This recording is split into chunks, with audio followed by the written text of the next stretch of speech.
Welcome to Beers with Chad. Hey everybody, what is up? Chad Wesley Smith here, bringing you episode number 13 of Beers with Chad. Today drinking an IPA from Angel City Brewery right here in the downtown Los Angeles Arts District. Apologies for being kind of sweaty while I'm doing this because I've been moving into my new house all day. I'm still in my old house at the moment, but it's pretty barren with furniture. Anyone who knows me knows that I'm not a very handy person, but did the best I can disassembling, assembling things throughout the day. So a little bit worn out. You know, I really, the only labor I can do is lifting weights and typing on the computer, and that's not very challenging. So this week, the Jug Life, if you haven't checked out the regular episode of the Jug Life, I decided to post a classic episode, our episode on transgender athletes. And that was in light of two things. One was I watched a show on Netflix called Sports on Fire, which is a Canadian show from HBO Canada, and a mini sports documentaries, and they had one called She Runs Like a Man. And She Runs Like a Man was about intersex athletes, hyper-androgynous and SRY gene athletes. And that's very much what our podcast was about. And then right after that, I saw a new ruling by the IAAF, the International Governing Body for Track and Field. And in that, they talked about regulating the testosterone levels of these intersex athletes. Caster Semenya probably being the most notable current athlete. Also that we talk about in the podcast and that's on Sports on Fire is, I believe her name is Maria Martinez Patino, who was sort of the watermark case for this with gender testing and all that stuff. So it's an older episode, episode number 49, and if you haven't checked it out, it's posted this week. It's got a new intro on it, so I talk some about the show and the new ruling and add some context to that. And in the episode, we discuss both intersex athletes, SRY gene hyperandrogenism, and transgender athletes like Laurel Hubbard, a male transitioning to live as a female and competing as a female. And in the podcast, we talk about, draw a pretty distinct distinction between those two things. And the intersex hyperandrogenism is a much more complex, nuanced issue where Laurel Hubbard, living 35 years of her life, as a biological male and deciding to compete as a female, that I think is a bit more cut and dry and should not be allowed. But go check out the episode, give it a listen, leave us comments, all that kind of stuff. Please have a respectful discussion about it, but it is something that's gonna be brought up more and more in the sporting world. So I think it's important to kind of be informed and establish an opinion about it. This week's episode of the Jug Life and Beers with Chad is brought to you by Dollar Shave Club, which luckily has stuff besides just razors. They have the lavender body wash is very nice, smells very nice. These things called One Wipe Charlies if you need to get your tush particularly clean, and you can check them out and get a little starter pack for a steep discount by visiting dollarshaveclub.com/juglife. And a new sponsor, Purple Mattress, and Purple Mattress is got some proprietary technology. This cushions your body in a unique way. They make mattresses and seat cushions and all kind of stuff, helping you sleep better through science. And you can check them out at purple.com/juglife. So if you follow me on the social medias, which you probably do because you're watching or listening to this, you may have seen that this week I was named, actually before I get into that, last week, IBJJF Novice Worlds, White Belt Worlds, came in second in the Ultra Heavies. Thankfully, yeah, it was a good tournament. Some positives, some negatives to take away from it. Thank you very much to my coach, Brent Littell, my professor, Philippe de la Monica, all my training partners at Gracie Baja HQ in Irvine, California. Congrats to my main training partner, Austin Baker, who was the runner-up to silver medalist at Purple Belt, a very, very competitive division in the Ultra Heavies. He went 4-1.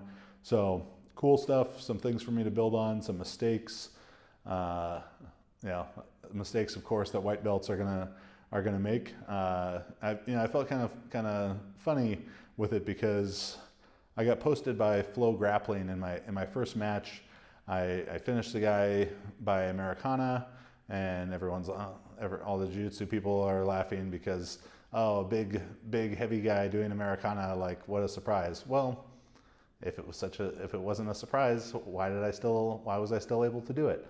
He should have seen it coming. But I walked off the mat, and the camera guy for Flow Grappling came over and said, "I'm a really big fan. We're going to post your video."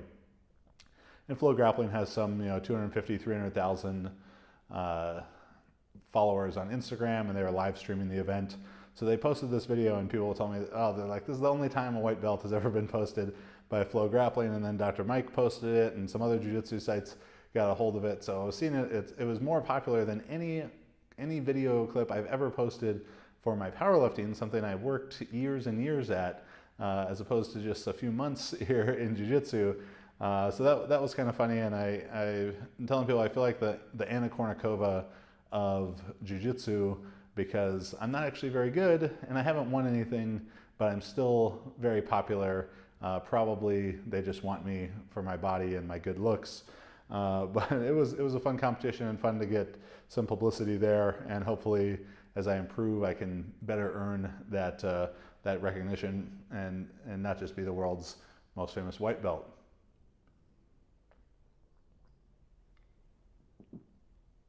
So back to the point that I was getting to before. If you follow me on social media, you probably saw that I was posted, named one of the 100 most influential people in health and fitness by the Greatist, GREATIST.com. And this was not a list that I was very familiar with, and in some ways it was kind of a weird, conflicting thing.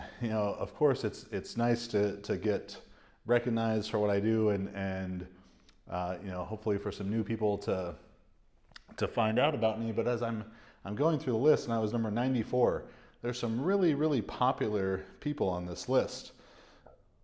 Some people that I have a ton of respect for, like Martin Rooney.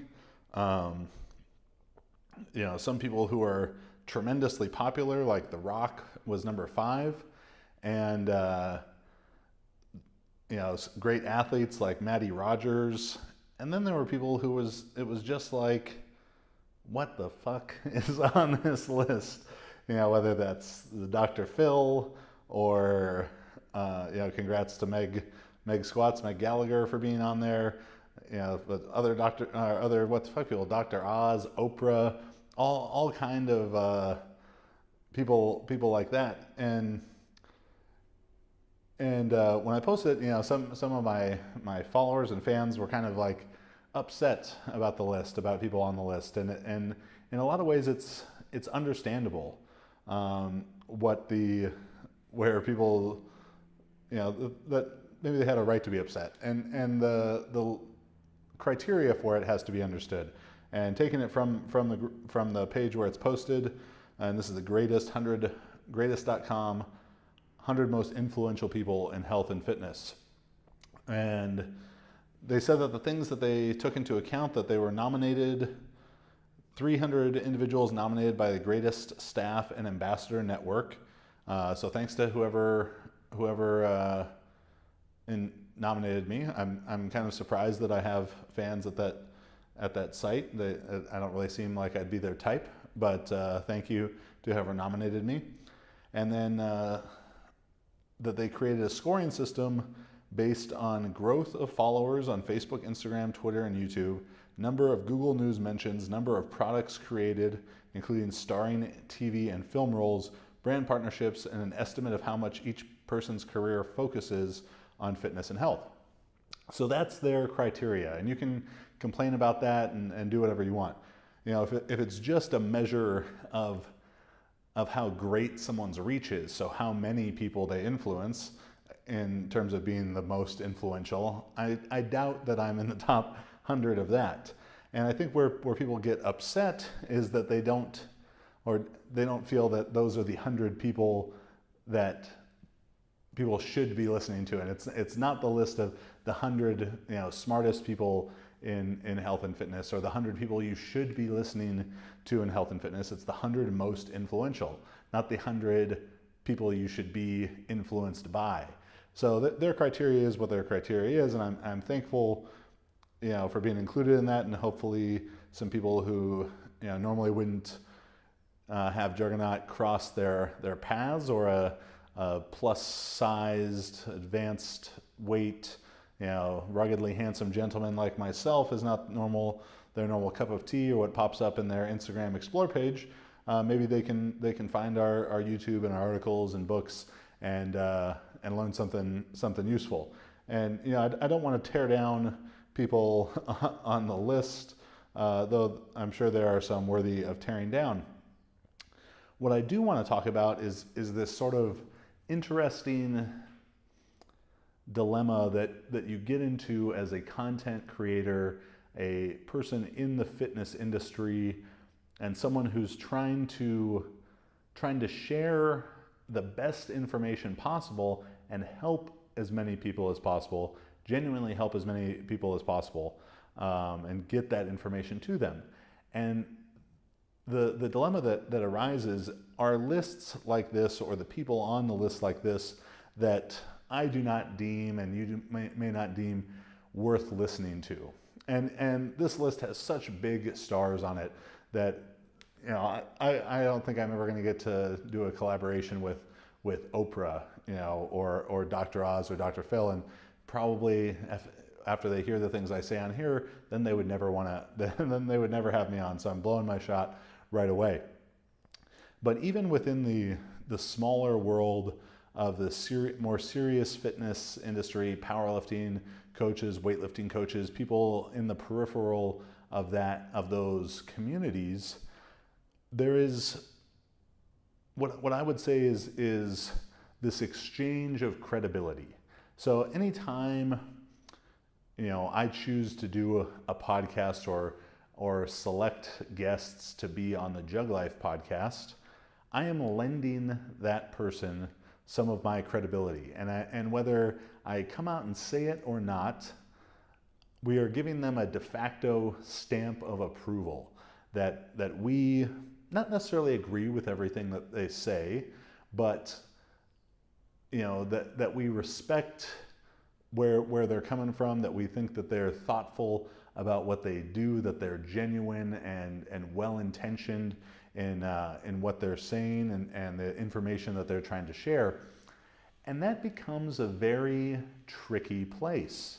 And I think everyone who does a podcast and who does YouTube and different collaborations and all that kind of stuff, all have their own line that they draw regarding this.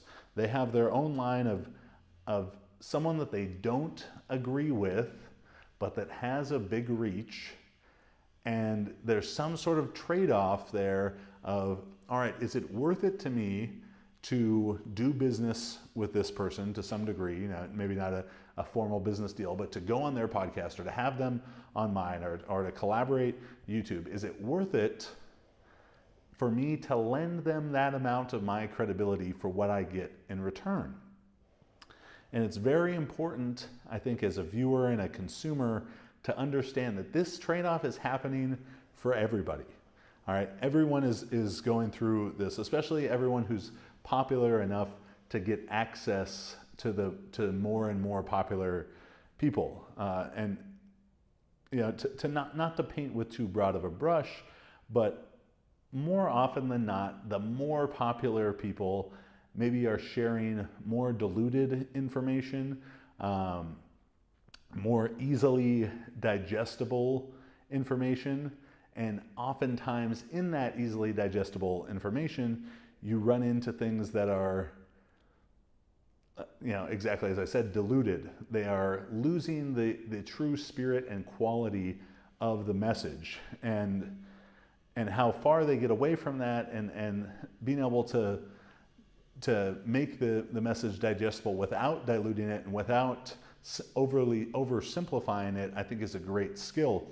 And this is something that I talk about with Max and Marissa, Dr. Quinn, Mike Israetel, Nick Shaw, the people that I as Juggernaut and choose to do a lot of business with and a lot of collaborations with, that we recognize that there are people in the industry, highly respected people who have lots of good things to say, but that they maybe have arisen to greater and greater popularity through making broader, more blanket statements and that kind of thing. That's very easily digestible. This hurts, do that. This is the best exercise. This is the best, this is how many times a week you should squat. Very dogmatic, black and white statements about training. And I am very mindful, and the majority of people who I associate with are very mindful about avoiding that.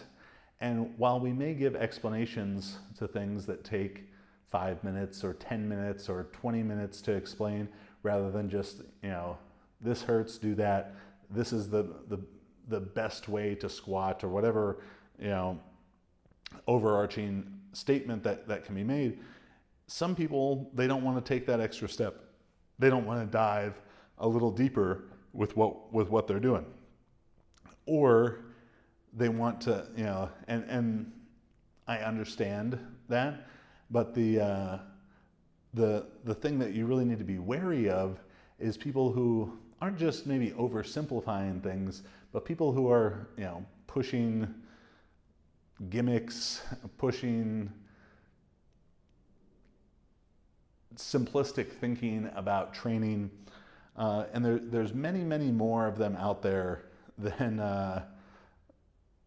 I'd like to think there were. And I often find myself having to fight being disillusioned by the industry, and seeing people rise to fame and success, monetary success and all this kind of thing by doing that. And I always wonder,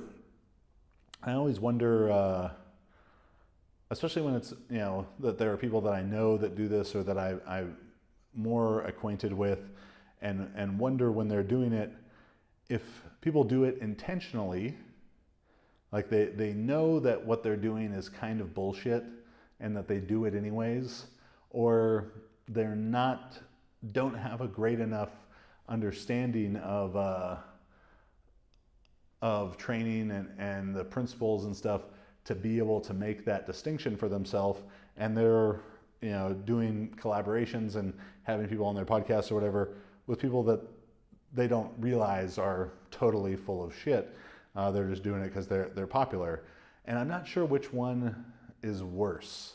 If the person who's just ignorant to what they're doing, is that worse, or the person who's aware of it and chooses not to do it, not to promote the best information or share the best information anyways. And if you listen to the Jug Life, you've heard Max and I talk about this before, about what is an expert. And in terms of strength and fitness, I think there's 3 main criteria you want to look at for what constitutes someone being an expert. And that would be, what have they accomplished themselves as an athlete? What have they produced as a coach?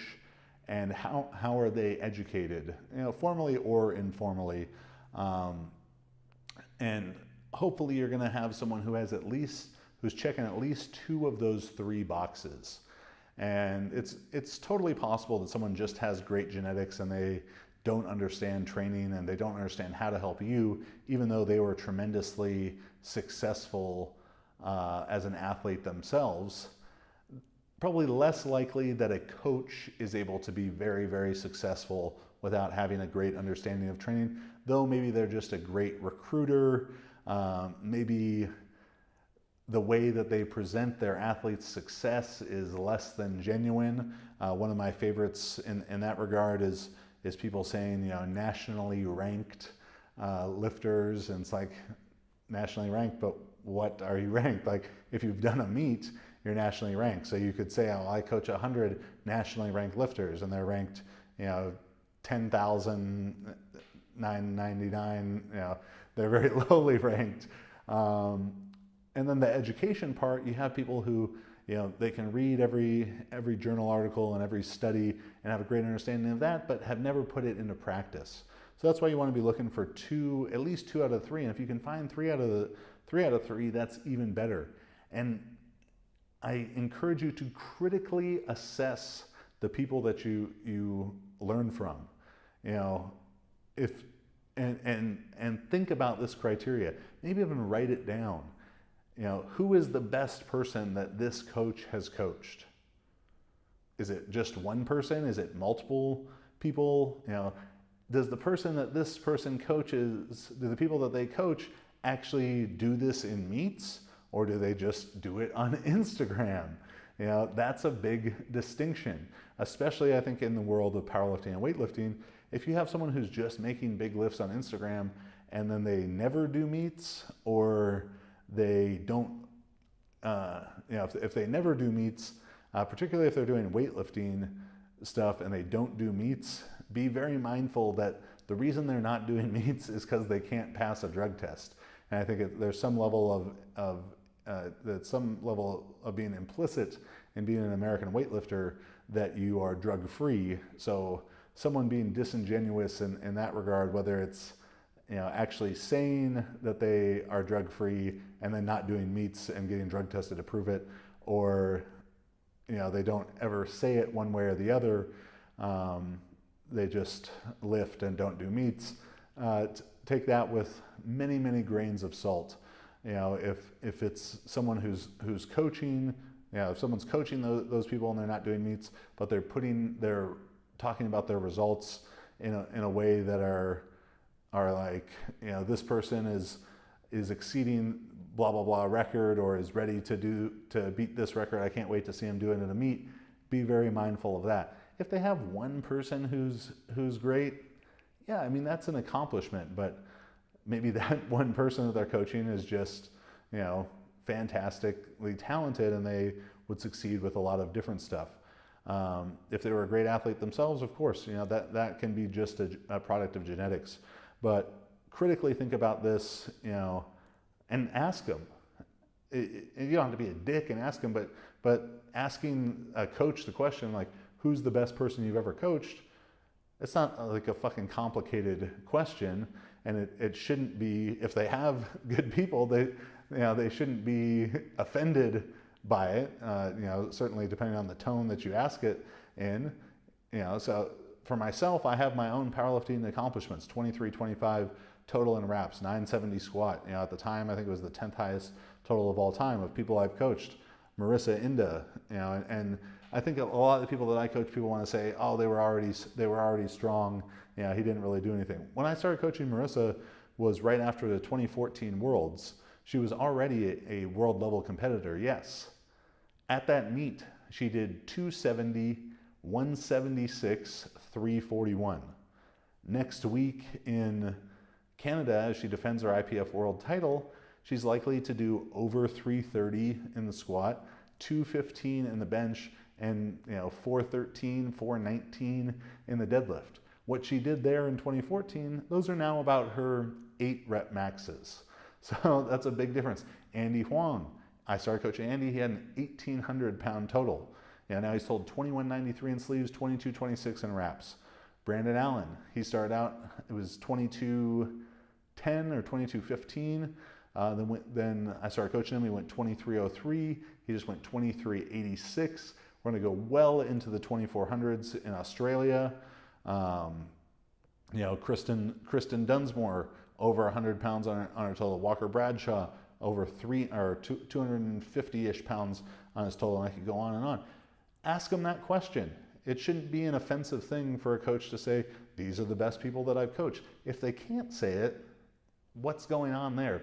And then the education part of things, the formal education part, I don't have a formal education in training. My degree is in history, all right?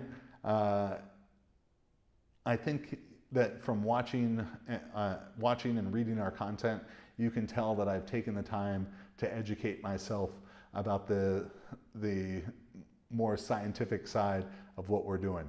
So be mindful of that. What have they done as an athlete? What have they produced as a coach? How are they educated? Understand that it is a business. If people you follow are lending their credibility through collaborations with people that you don't respect, or people that you don't that maybe don't check off 2 or 3 of these boxes, but they have a ton of followers, that's a decision for you to make if that's a big deal to you or not. I can tell you that the gatekeeper of the Juggernaut brand, I put a ton of thought into who we collaborate with. Are there people that are less accomplished as athletes? Certainly. Do I make the decision of trade-offs of likes, of reach and credibility? Certainly. Everyone does that. Do I have people on who I'm personally friends with? Yes, definitely, of course. Everyone's gonna do that. But as people get a little bit more loose with those relationships, I'm not telling you not to listen to those people, but I'm just telling you to consider it as you consider the sources that you're learning from. That's about it for my rant for today. Again, drinking the Angel City Brewery IPA. This upcoming weekend, couple spots left. I'll be in Vancouver at Dynasty Gym for a powerlifting clinic. A few weeks after that, Max and I will be on June 22nd, squat clinic and Jug Life Live at Arlington Strength in Arlington, Texas. The next day, we'll be at D-Town CrossFit for a free snatch clinic and Jug Life Live. Then in August 19th, we're going to Long Island for the Juggernaut Performance Summit. That's myself, Max, Quinn, Dr. Mike, Dr. James, everything you need to learn all in one day from people, that check 2 to 3 boxes there without a doubt. So be on the, you can sign up for any of those at events.jts, or the events section of store.jtsstrength.com. If you like the podcast, go on iTunes, give us a 5-star review, write us something funny or nice. Always appreciate that. You can find The Jug Life on YouTube, iTunes, Spotify, Stitcher, iHeartRadio, and thejuglife.com. This week's episodes are brought to you by Dollar Shave Club, dollarshaveclub.com/juglife, and Purple mattresses that bring you better sleep through science. Check them out at purple.com/juglife. I'm Chad Wesley Smith, at Chad Wesley Smith and at Juggernaut Training on Facebook and Instagram, filling up your news feed all day. This was another episode of Beers with Chad. Thanks for watching or listening. Cheers, and we'll see you next week.